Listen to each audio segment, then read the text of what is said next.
What's up, y'all? My name is Peyton, and today I'm going to be breaking down one of my commander decks that I built for Magic the Gathering. I just got the final 8 cards in today, so the deck is pretty much almost complete. I do want to tweak a few more things, and I will get into that in just a minute. But first, let's just start out right here. My commander for this deck is Omnath, Locus of Creation. When it enters the battlefield, I draw a card. That's pretty sweet, especially for a commander. It's going to be going in and out a lot, probably, because of this ability.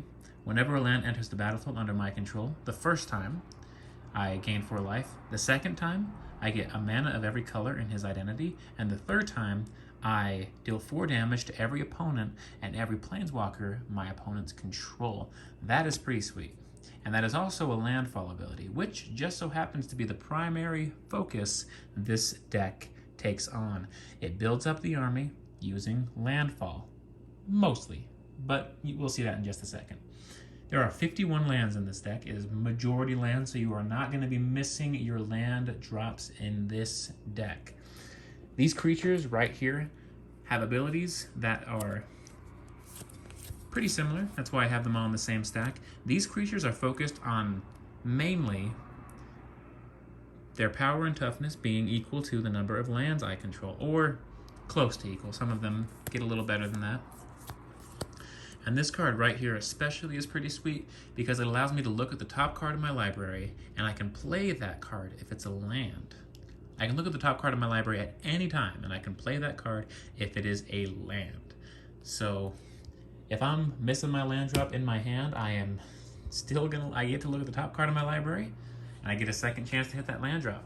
But that's not the only time. We'll get into that in just another moment. Let's check out these landfall creatures. Avenger of Zendikar. You want a plant army? Okay, when it enters the battlefield, you create a plant creature for every land you control. Isn't that pretty sweet? How about every time another land enters the battlefield? Oh, the landfall trigger is you put a +1/+1 on each land creature token you control.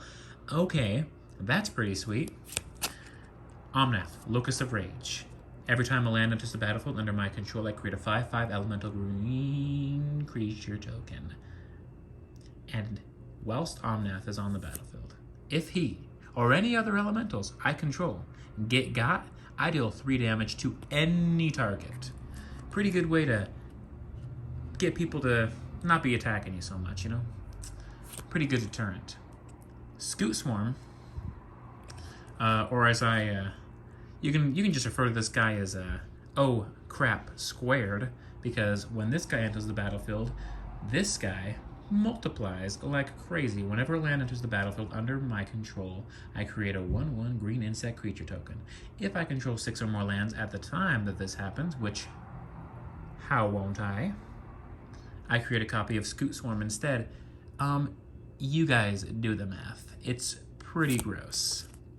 Ancient Green Warden doubles all my landfall abilities and allows me to look through my graveyard to play some lands. So now I can look to the top of my library and my graveyard and my hand for my land drop every single turn. And my land drops are doubled. Those abilities are freaking doubled, which not too shabby if you ask me.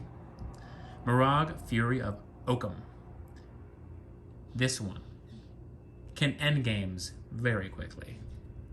Its landfall ability is that if a land enters the battlefield on your turn, and it is your main phase when this happens, you get an additional combat phase after this phase. So, if it's my main phase, and I drop 3 lands on the battlefield, I get 4 combats. And after every combat, I get to untap all of my creatures. So I can swing with all of my creatures 4 times in 1 turn. Yeah, that's a game ender right there. Let's move on to some fun enchantments. The ones on the top are pretty much just my basic ramp that I have in every single deck. Just pretty basic stuff, you know. Gotta have that turn 1 Soul Ring opportunity right there. But these 2 are the special ones I want to look into. The Seer's Sundial. You pay 4, drop this bad boy on the battlefield, and whenever a land enters the battlefield, you may pay 2. If you do, draw a card. Pretty nice early game card draw engine, especially for a landfall. Pretty good. Replicating Ring is sweet because at the beginning of your upkeep, you put a counter on it, and after you do this 8 times, you make 8 copies of Replicating Ring. So, if you put this on the battlefield, 8 turns later, you will have 9 mana of any color. Because you can tap this for 1 mana of any color, and you just create copies of it after your 8th counter on it. And it doesn't say that it only happens once. You can do this multiple times.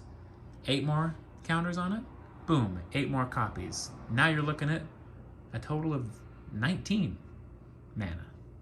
No, 17. Whatever. You guys get it.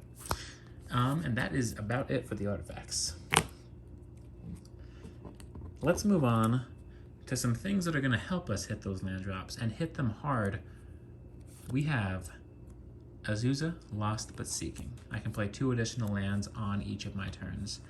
These 3 bad boys hidden right behind here are also about playing additional lands on my turns. And most of these cards, they're just sorceries and instants that allow me to put 3 cards on the battlefield, put 2 cards on the battlefield, put an additional one. Just fun ways to speed up my landfall abilities and win the game quicker. These are the 2 cards that I'm not so surefire about. Not specifically, there's some other ones in here that I would get rid of for other better ones, but these ones specifically, like these 2 are okay. We got a card draw, sorcery, draw 3 cards, not too bad. And this helps you keep your hand clean. It helps you get rid of stuff you don't want, bring in stuff you do want. But, you know, it's all right. Nothing to go to the bank about, you know, nothing to win the game with, but it's all right. Token creation is a big part of this deck. As you've seen with some of the cards I've shown you over here, this bad boy, whenever you create a token or tokens for the first time on your turn, you can instead create copies of any creature on the board, not on your battlefield, but on the board. If your enemy just so happens to have the big bad on the board, you can just create a token and copy it and use that big bad to get rid of your enemy's big bad, and then you can even the playing field a little bit.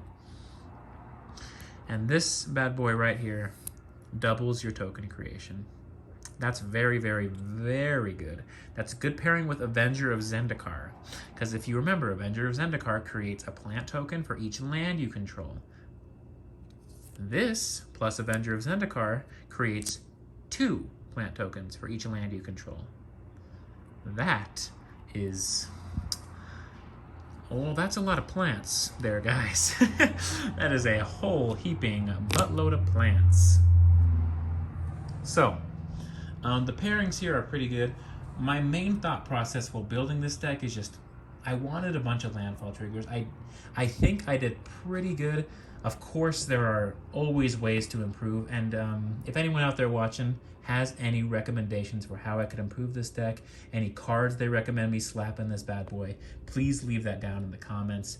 Of course, I didn't do a full deconstruction, so it's hard for you to like tell me which cards to replace with which cards, but just any cards that you think belong in this deck. Of course, they might already be in here because I did spend a lot of time and money on this deck. But yeah, that's gonna do it for now.